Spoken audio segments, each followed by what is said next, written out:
So just because there's an application doesn't mean I'm going to sell anything. I need a competitive opening.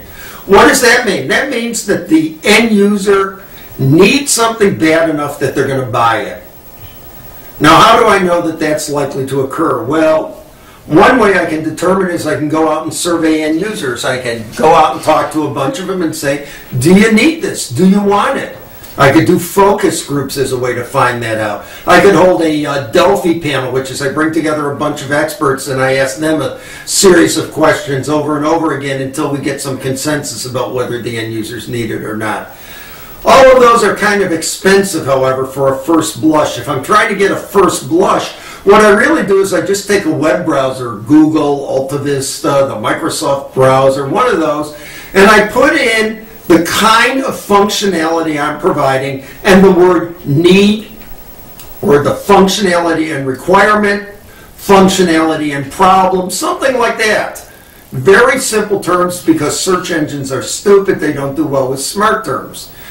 Let's say I have a better kind of display for a computer.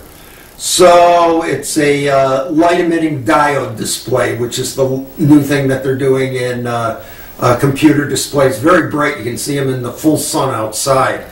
So I could go in and I could say display, computer, problem, and I can see whether there are relevant hits that talk about people needing something and needing it really badly.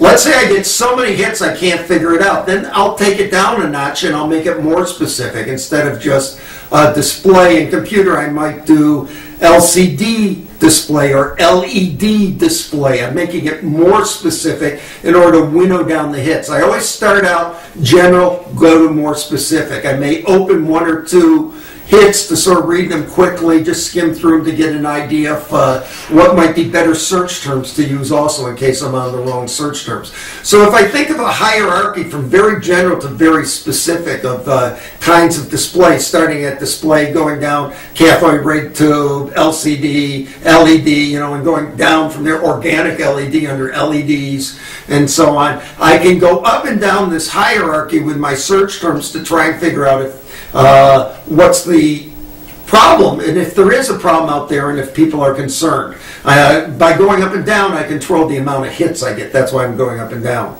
Now let's say it begins to look like there is a problem out there. Then I need to go and confirm it by talking to some experts and end users. Who do I talk to? Well, one thing I do is I go look at where there are professional societies, and I find who are the chairmen of the relevant committees, and I call them up and I say, hey, I saw your name on that committee. What do you think of this as a problem? They're like, whoa, I'll tell you. Gee, I must be important. You called me because I'm the head of the committee. So anyways, what I'm looking for is to determine if there's really a viable need there that is of high enough saliency that somebody is going to act upon that need. If that is in fact the case, then a competitive opening for somebody exists. May not be for me. I may not have the competitive advantage, but there is at least an opening that means somebody's likely to buy something. Are there other ways to figure out if there's competitive openings? Sure. Let me give you one other little tool that I sometimes use, or trick I sometimes use. Think of things on a scale from 0 to 3. 0 meaning, no way at all. 1 meaning, well, if everything else is taken care of, maybe I'll deal with it.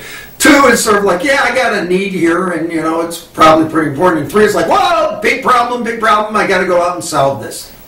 Now, let's say I'm looking at the work of lawyers, for lack of a better example that popped into my mind, and I'm looking at how lawyers use computers, and it turns out computers are now being allowed in the courtroom. They may not have before. This is all baloney, by the way. I'm making it up as I go along.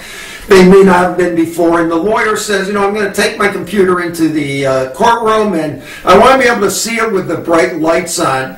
So now let's look at the functionality of the computer. Clearly, the lawyer is not doing very complicated gaming and all this kind of stuff while they're sitting there in the courtroom, so the CPU is probably, is that a big issue? Probably not. It's probably down about a 1. Yeah, it'd be nice if it's better, but who cares? Is the software the big issue? Probably not. It's probably just word processing and a spreadsheet or something like that. Maybe a database, not a big issue. Is internet connectivity an issue? That might be, so that may be a 2 or a 3. So that's why you had the introduction now of broadband over cell phone kind of networks. But let's say the display is a big issue. By looking at how important the issue is, how much capability exists to meet a need, and if it's good enough or if there's a big gap. If my technology meets a need, my secret sauce addresses a big gap, there's more likely to be a competitive opening than if it's down there in the 1s or even the 2s. I want 3s. I want where there's a big gap that needs filling. There's a roadblock. There's a hole, a gap there, and I can fill that gap. That tells me that I have a chance to have a real competitive opening there. So that's what competitive openings are about, is finding a place where there's a bona fide need, and that need is deeply felt. This is not a latent need. This is an overt, well-expressed, well-articulated need that is acknowledged by the end users. That's what I'm looking for, and I want to be able to fill that need. If I can do that, I have a competitive opening for my technology.